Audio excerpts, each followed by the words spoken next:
C'est compliqué la position des pays arabes. On en a accusé certains justement de financer l'État islamique. Comment peuvent-ils se positionner?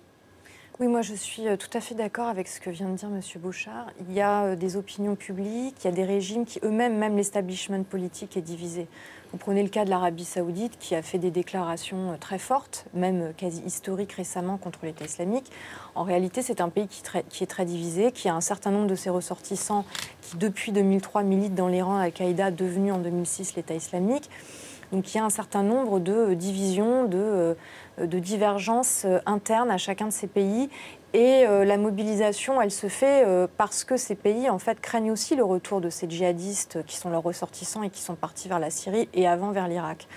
Je suis aussi d'accord pour dire qu'en plus de l'intervention occidentale et de ces frappes qui ont débuté donc sous tutelle américaine et qui seront peut-être complétées par des frappes françaises, en appui à la stratégie militaire donc, qui est celle des États-Unis, il faudra une stratégie interne à la fois à l'Irak et à la Syrie.